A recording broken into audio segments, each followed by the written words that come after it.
Little Nightmares has my favorite game lore of any game by far, ever.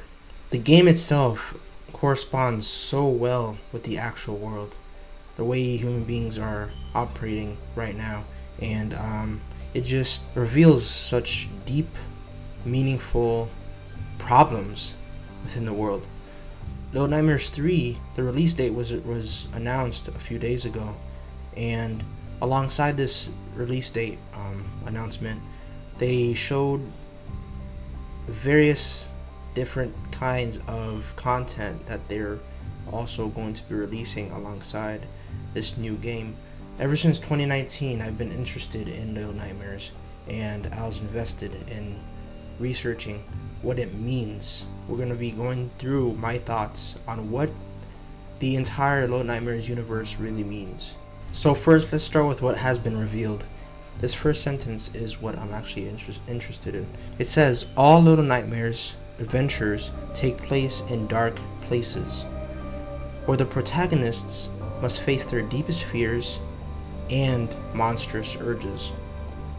So the protagonists, it says, must face their deepest fears and monstrous urges.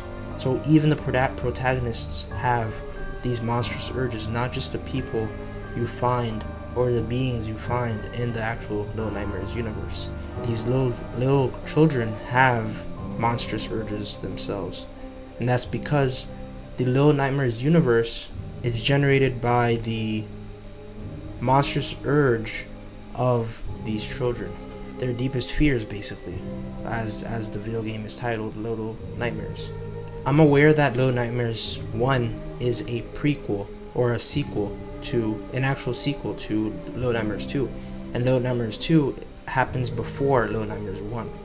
And this is what I'm really interested in on Little Nightmares 1. It says, immerse yourself in Little Nightmares, a dark, whimsical tale that will confront you with your childhood fears as you help Six escape the Maw, a vast, mysterious vessel inhabited by corrupted souls looking for their next meal.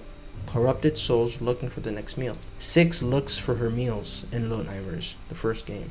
It says corrupted souls. And in Little Nightmares 2, so you found that Mono destroys Six's toy box or toy machine, and that causes Six to get angry because you see the way she looks at Mono in that one scene in the second game.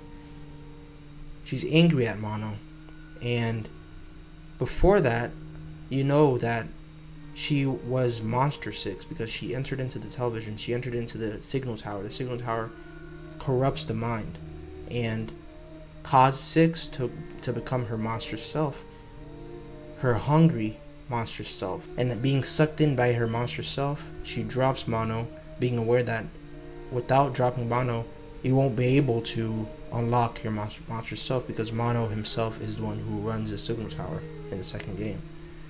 And you find that Mono himself, he is the Thin Man. He ends up becoming the Thin Man, and it's a continuous cycle of becoming the Thin Man. So Six in Little Nightmares 1, corrupted souls looking for their next meal.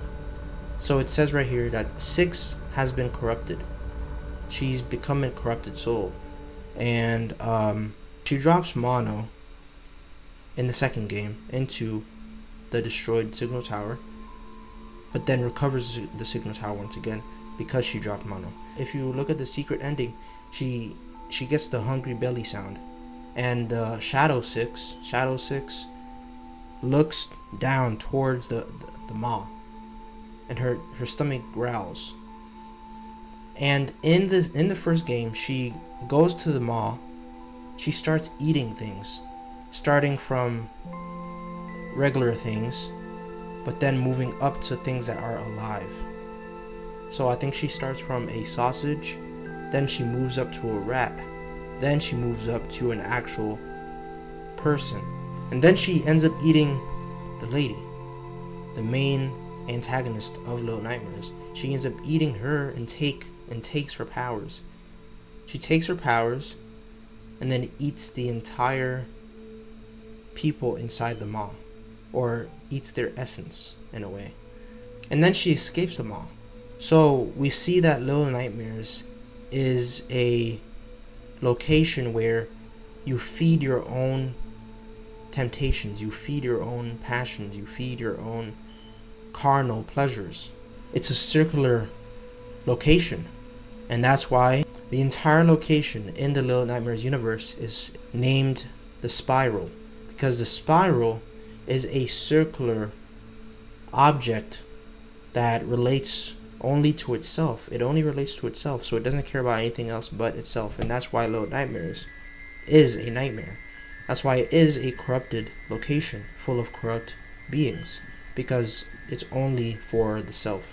But in Little Nightmares 3, we're revealed with something else. But of course, this is also revealed in Little Nightmares 2, because Mono and Six are working together for a few. But at the end, they end up betraying each other, basically.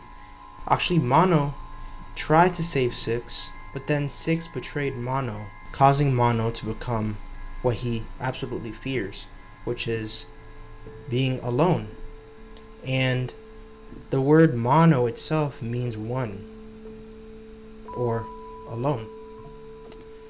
And in Little Nightmares 3, we're introduced to a new character named Alone. And it's a bold girl with a knack for mechanics and an unshakable bond to her best friend.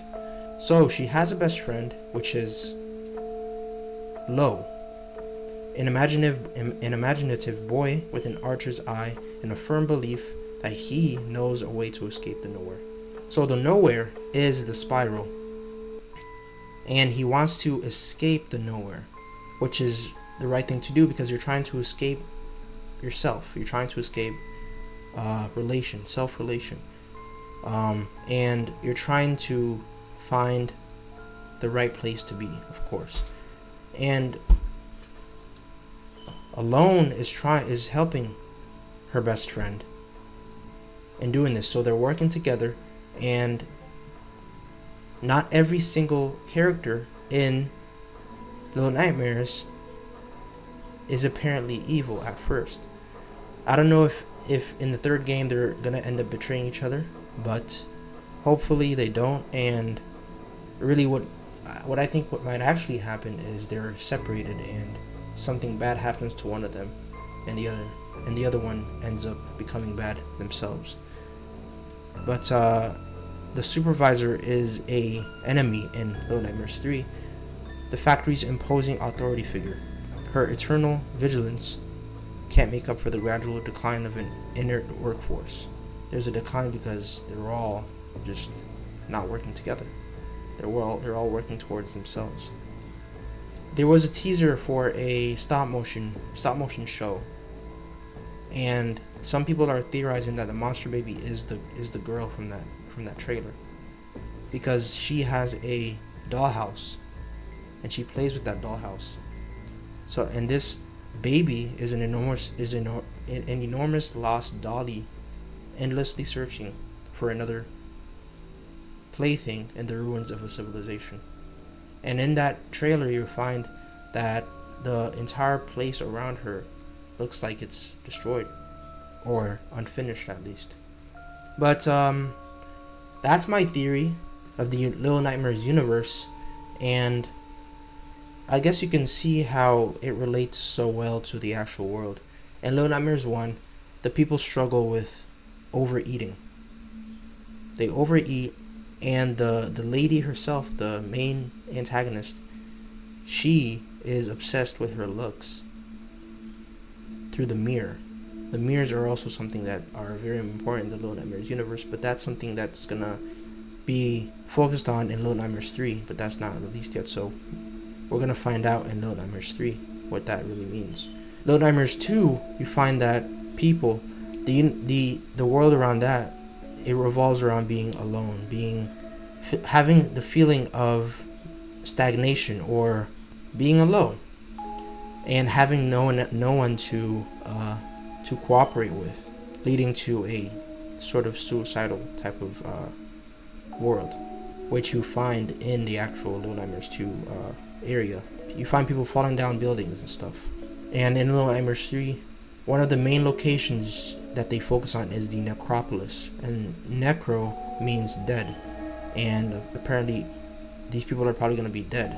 They're not going to have any actual life within them. It's just going to be dead puppets or something, or some weird thing.